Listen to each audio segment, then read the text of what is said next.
there's a couple things that stand out for me as negative experiences with agencies. One is just not being aligned in the expectation of the work that would be produced and hours it would take to produce the work and the budget. This is You Should Talk To, a podcast for busy marketing leaders who are looking for support and tips on getting shit done. In each episode, Daniel Weiner interviews marketing leaders and discusses their experience, successes, and failures around hiring agencies.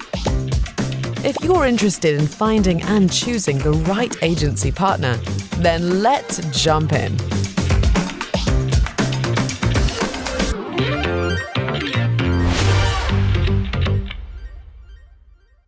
Hello and welcome to episode 6 of the You Should Talk To podcast. I am Daniel Weiner. This podcast is still brought to you by myself and You Should Talk To until we get our first sponsorship, which maybe happens today after a wonderful guest. You Should Talk To pairs brands and marketers for free with vetted agencies and or freelancers for pretty much any marketing or tech need. Why? Because finding great agencies is a giant pain in the ass. I am joined today by the Director of Marketing at WithMe, Becky McLaughlin. No relation to Sarah McLaughlin. Becky, thank you for joining us. Thanks for having me, Daniel. We also have Miles, the dog, in the background for those who are watching the video of this. So Miles is alive and appears to be sleeping through this wonderful interview so far. But Becky, tell us about WithMe. Sure. So I recently started at WithMe Inc. about a month and a half ago, so I'm relatively new to the company. WithMe specializes in providing technology-based amenities to apartment residents. Largely, we're in multifamily space where we're helping property managers of apartment buildings make the resident experience better. We offer a self-serve printer and a self-serve coffee machine. Print with me and sip with me. We also have our Print with Me printers in local coffee shops, meeting near you. That's awesome. What's the coffee situation like? A Keurig type machine? Or? It's better than a Keurig. There's 21 different flavors, specialty drinks. I've heard it's really great. We work with local distributors of coffee. I haven't had a chance to sample it yet, and I'm looking forward to it. That's awesome. I love the swag and getting stuff in the mail, so feel free to send me an entire coffee machine after this. You're Director of Marketing there, and you've had a couple other stops along the way. How did you kind of get to this point in your career and get at least your start in marketing back in the day? Yeah, I never intended to be in marketing. I think it happened accidentally. I went to Syracuse University to study journalism. Yes, go Q's. I anticipated writing for Rolling Stone magazine one day. That's never happened. Along the way, I really enjoyed my public relations classes, and towards the end of my college career, I decided that's what I wanted to do. I did a couple of internships in PR. My first role out of college was in a PR role. And in that role, I subbed for marketing coordinator when she went on maternity leave. She never came back.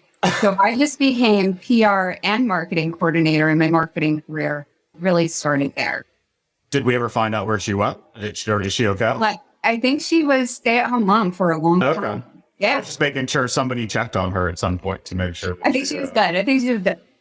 That's good. Over the course of your career, I presume you've worked with agencies, freelancers, internal resources, all that sort of stuff. My business is focused around the outsourcing portion. What's your general opinion on agencies? I find coming from an agency background, but also in this new capacity that I work in, agencies get a bad rep sometimes.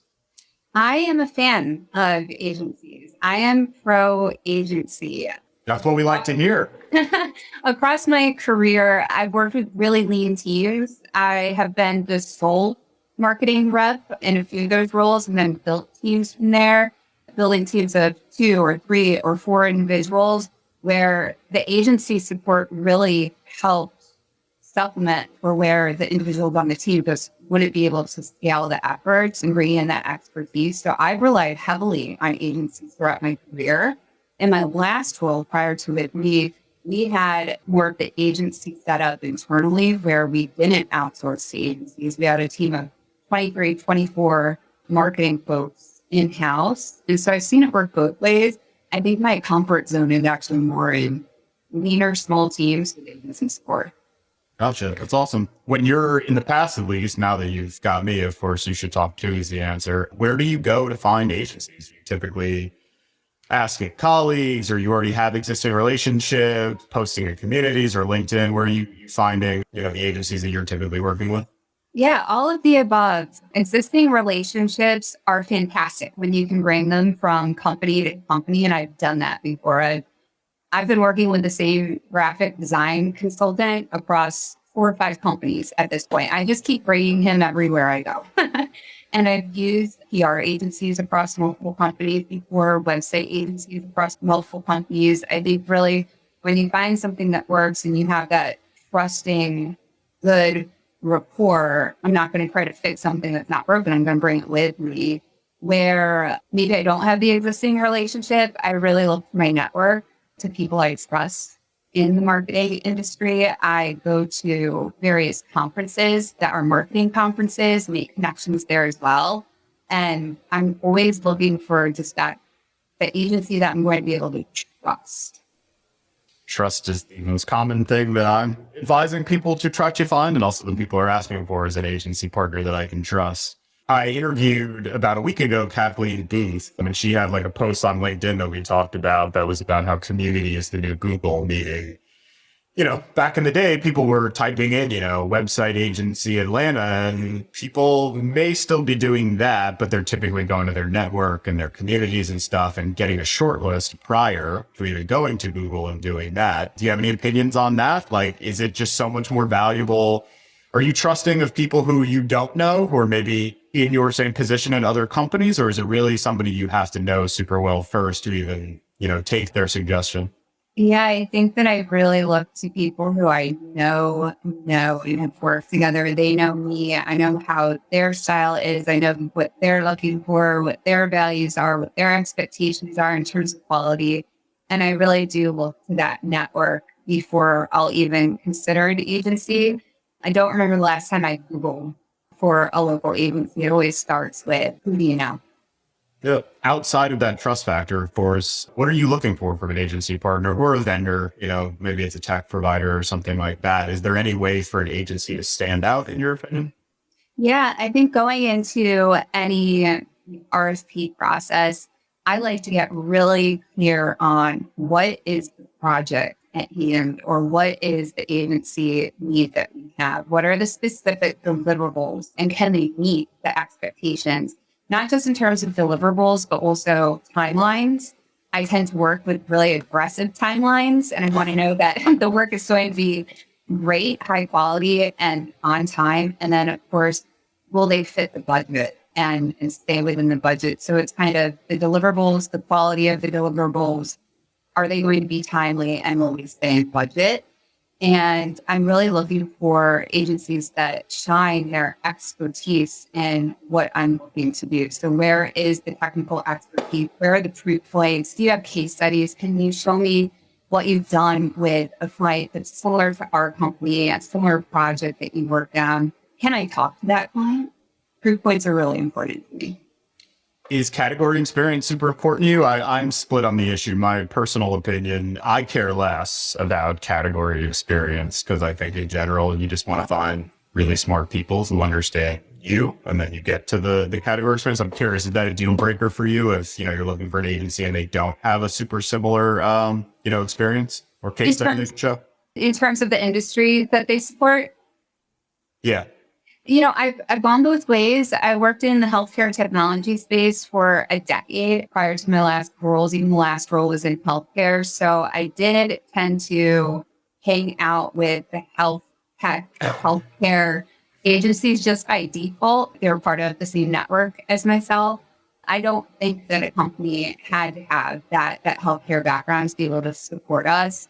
And today, with what I'm doing now, I don't know if I'm going to find an agency that specializes in multifamily, for example. So it's really just... You never know. The You Should Talk To network is wide and vast. You never know what expertise will uncover for you. Cool. You actually mentioned a dirty word in my world, at least when I'm speaking with agencies. Do you know what I'm about to say? No. What did I say? RFP.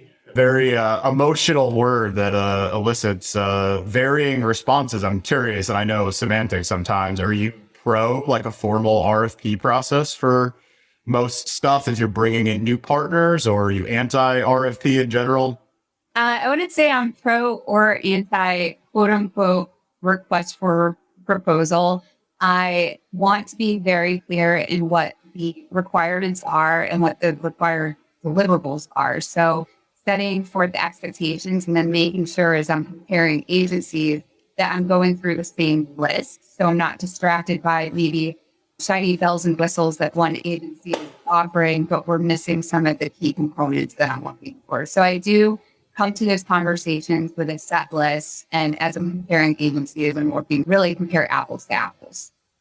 Yeah, I think they're great for that. I find, at least from my experience, for competing in RFPs, and also like some bigger companies typically like have to, for procurement purposes, go through an RFP process. I find it makes it difficult to pull out like the personality at the beginning, at least, of who you're talking to, because it formalizes it too much sometimes. So it's interesting to hear some people very pro, but no, I think it's whether it's an RFP or a brief, like being able to evaluate partners apples to apples is super important. If you don't, you'll typically, from my experience, get such a huge range in budget as well, or get something back for $50,000 and $500,000, and both probably sound good, but how do you evaluate that? Right.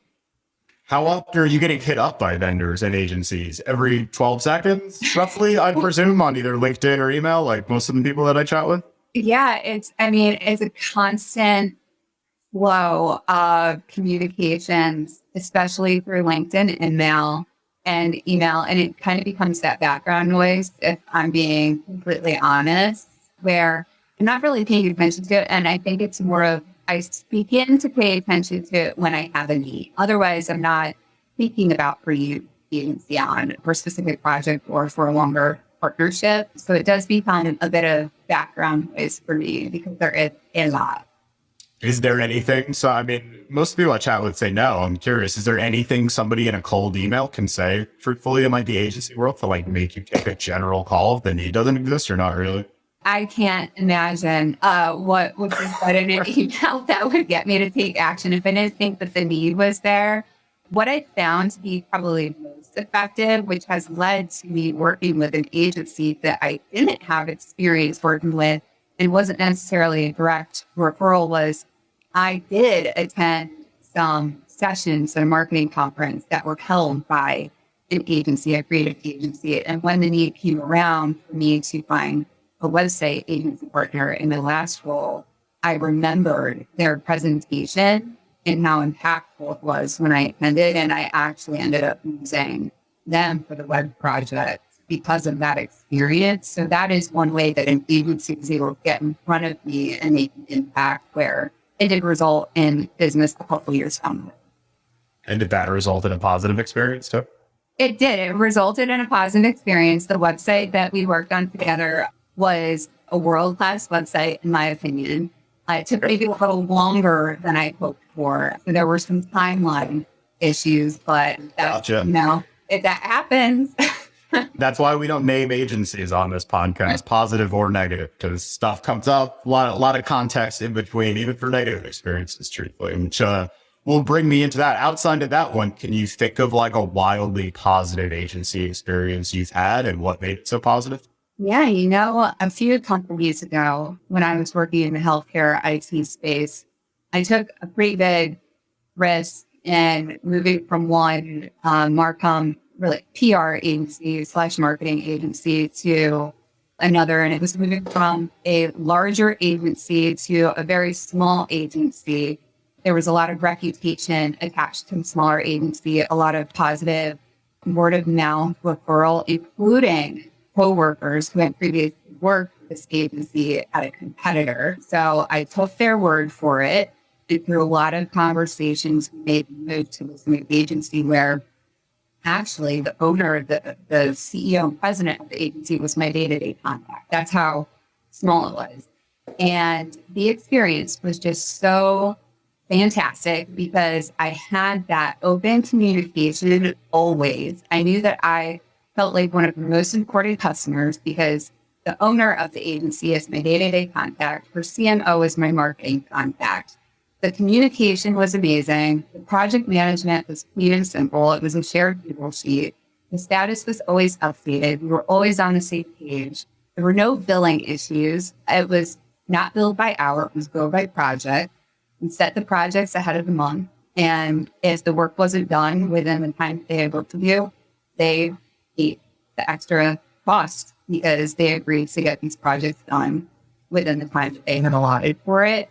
And their connections in the industry were just so incredible that we moved from having maybe 4 byline articles a year to 60. It was something astronomical because of the connection. So that probably stands out as my best agency experience. Yes, small agencies have an advantage, I think, especially since COVID, because I think COVID kind of spread out talent or made people realize that talent was spread out more so than before. Smaller agencies are hungrier. They're typically more nimble. Independent agencies as a whole, I would say, are just going to inherently be hungrier than holding company agencies oftentimes. It's interesting in that entire thing, you kind of alluded to it at the very end, but not entirely. I didn't hear you mention anything about the actual quality of the work. You know, you mentioned relationship, you mentioned process, project management, no billing issues, like nothing about the physical deliverables.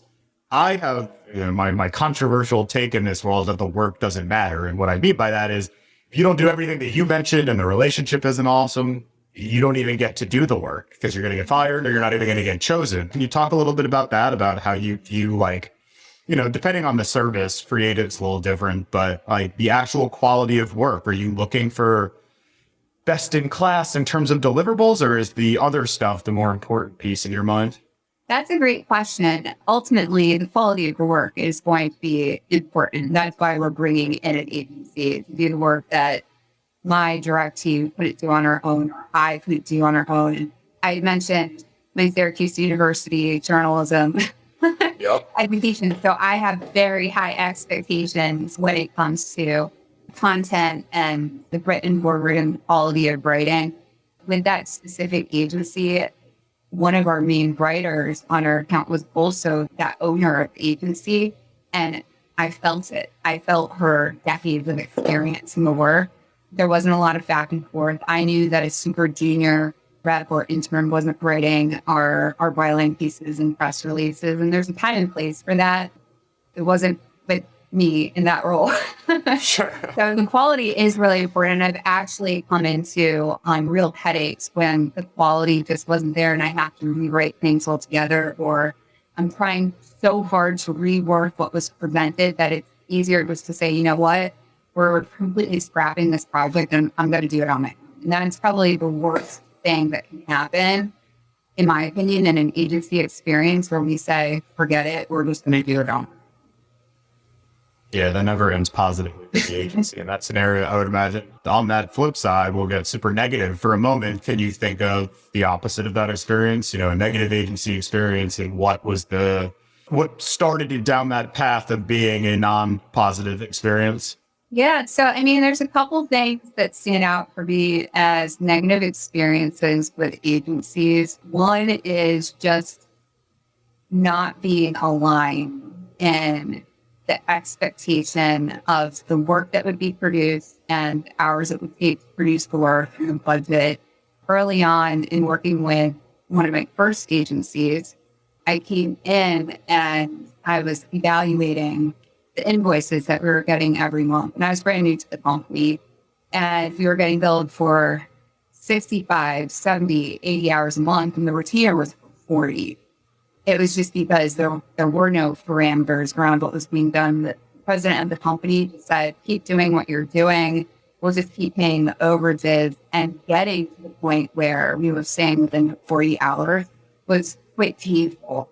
And I expressed multiple times we have to get into the 40 hours, and bills kept coming in, with the surprise overages. But that's something that can be worked out with open, honest communication in phone call both directions. Right. So that did work out. I did have an agency experience where things didn't work out. A couple companies ago, I come in new to the company, and there was an agency that had been hired maybe 6 months prior to help with some brand messaging. And after moving past the brand pyramid, brand messaging exercise, I came in, and as the CEO and I were getting on, we realized, we need to go back and make some updates to what this agency had done. And there was some friction there. And saying, well, I thought we were done with this.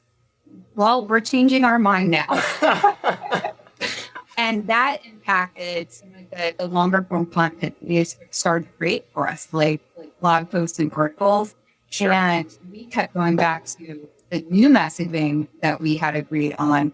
And they were stuck in old messaging. And the quality of the work just wasn't there. It did feel like a super junior person was doing the writing, where we needed someone a bit more elevated. And ultimately, we severed the relationship due to just that friction and not getting the work that we were looking for. And they weren't very happy about it. We uncovered a blog post that this agency wrote several months after we severed the relationship. And the blog post was about their experience with us as a customer and their bad experience with us. And they kind of blamed the severing of our relationship on this new VP of marketing.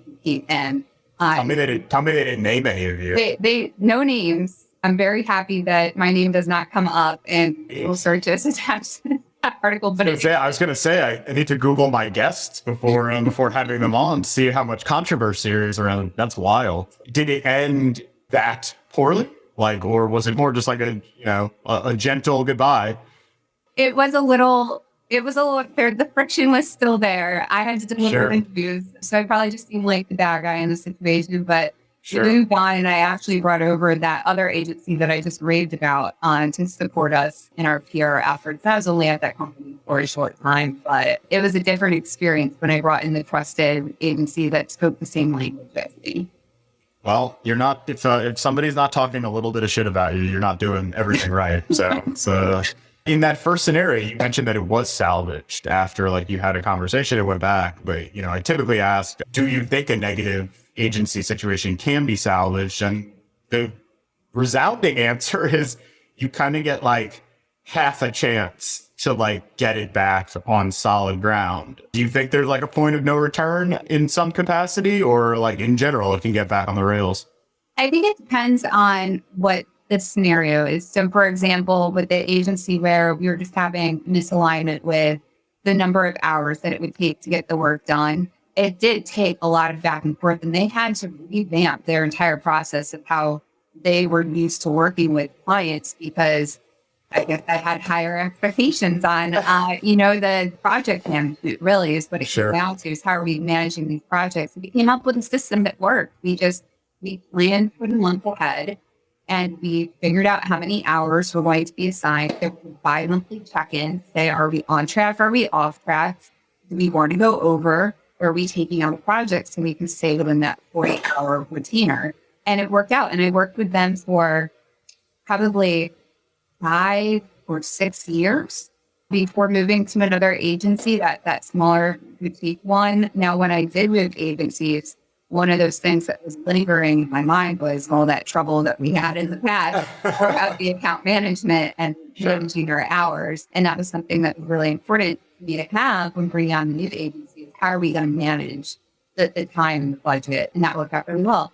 Now, with the agency where there was just that friction, I think that is what is hard to come back from, is when the relationship is really sour. And that's how that felt. It felt like they didn't want to work with us. And if we feel like you don't want to work with us, we don't want to keep you. Yeah, so that kind of fall. Yeah, it's, I wouldn't say easy, but you can correct work, or you can make work better, or you can get more aligned. But once the relationship piece is sour and you don't even like speaking to each other, I find it's pretty difficult to get to solid ground after that. With everything going on in the marketing space right now, all sorts of new stuff. We've got metaverse, NFTs, all sorts of stuff. What are you most bullish on? We got events coming back as well post-COVID. What are you most excited about or into currently? Well, what I'm into currently is just building a marketing engine from the ground up. So I'm in the basics right now. Like I'm completely back to the basics with getting our website in a good place, having a simple to use CMS. Right now, our website's on a few disparate platforms. Marketing automation. Again, it's kind of the basics. Marketing automation in 2014 was new and exciting, and now it's the standard, but we don't have it at my company. So I'm looking at, some of these real basics, getting the website into a good place, getting marketing automation layered on. I am excited about conferences being back in person. We have a pretty heavy conference rotation, where we go to about 30 a year. We have an events coordinator dedicated to that. And there's just so much that you can do around conferences with pre-show marketing, during event marketing, special promos, the lead follow-up after the marketing. And I've been focused on bringing that into this new company as well. It's a lot of fun building the engine, getting the systems in place, and bringing people in as well. So I'm hiring a full team right now. So it's exciting. Very much in the basics, not too much in like the innovation space right now and new things. It's just getting it built. You guys aren't launching a cryptocurrency here in the next few weeks or anything like that? No. All right, that's fair. What keeps you up at night as a marketing leader? Probably marketing performance, hitting the goals. And that seems to always be what has very literally woken me up in the middle of the night. Is we have these hefty goals of how many leads we're going to bring in, the volume of interest, and how we're going to get there. The delta between the actuals and the goals is something that keeps me up at night. And making sure that, my team is doing well as well, because my team is one of the most important things to me. Managing my team, leading my team, making sure that I am a good, effective leader and not letting any of the stresses around performance trickle into their world as is unnecessary. Sure. Well, your secretary is asleep behind you at the moment. I don't know if you noticed, they woke up for a moment to say hello and then went back to sleep. So asleep on the job. That's the last marketing focused question I have for you. A couple more that I typically ask everybody just to see if I think it's interesting to see everybody's background. What was your very first job growing up? Very first job, not marketing, just ever. Ever. I wasn't allowed to work. It was a rule that my parents had set. Maybe some privilege there. I don't know. They wanted me to focus on school. And the day I turned 18 years old, I marched to the mall and I applied for my first job at Abercrombie & Fitch. Stop it. Yep. I worked there for several years throughout the end of high school and in college in both the Philadelphia area and the Syracuse area. That's amazing. I have just such memories of high school when Abercrombie, you just had to wear Abercrombie or you weren't cool and desperately trying to fit in. And my parents taking me to the mall and my dad just had to dance to the music to like mess with me because he knew how much it mortified me. So I have vivid memories of that and American Eagle and them being like, why are we buying you this stuff? I'm like, I don't know. Everybody's wearing it. We have to get it or I'm not going to fit in high school and middle school. Yeah. A positive Abercrombie experience? There were the ups and downs. The music was great. That's good. That's good. We'll move on from the Abercrombie stuff. What's your death row meal? The answer is always pizza. And I could have said some fancy seafood dish, but the answer is always pizza. It's my what kind of pizza? I just do regular plain cheese pizza. And plain cheese pizza. Okay. In this area, there's like a Jersey Shore pizza where the sauce is a little sweet, and that would have to be my favorite. Okay. Hopefully you don't end up on death. I feel like if you're on death row, you may come up with a better meal than just plain cheese pizza. That's your last meal. The whole pizza. That's fair. Could you eat the whole pizza? Yes. Okay. Well, that would be the fall. Oh, Miles is coming over to say hello. The final question: who is somebody who inspires you personally, professionally, any of it? I think that the very first person that comes to mind is probably an answer that a lot of guests say. My mother. No one has said your mother yet. Really? Not your mother. No. My mother is an amazing inspiration. She has so many health issues, from rheumatoid arthritis to being legally blind. And every single time I talk to her, despite how she's feeling, she's always focused on how she's doing. And it's always a positive mindset. She never complains. And I aspire to never complain.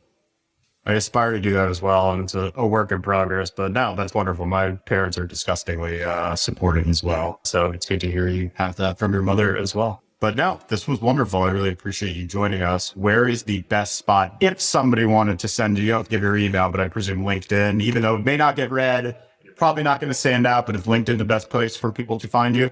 Yeah, I'm pretty active on LinkedIn. I think I'm on there a few times a day. I think that my URL there's Becky McLaughlin 25, and of course working at WithMe. Awesome. Well, thank you very much. I appreciate it, and I appreciate Miles as well, who's moved to the chair in the background now, relocated. But thank you, and I will talk to you soon. All right, thanks so much. Thank you for checking out this episode of You Should Talk To. This show is brought to you by the company with the same name, You Should Talk To, a company that helps marketing leaders find the right agency or freelancer for their situation. If you enjoyed what you learned in this episode, make sure to follow You Should Talk To wherever you listen to your favorite podcasts, or visit youshouldtalkto.com for more information.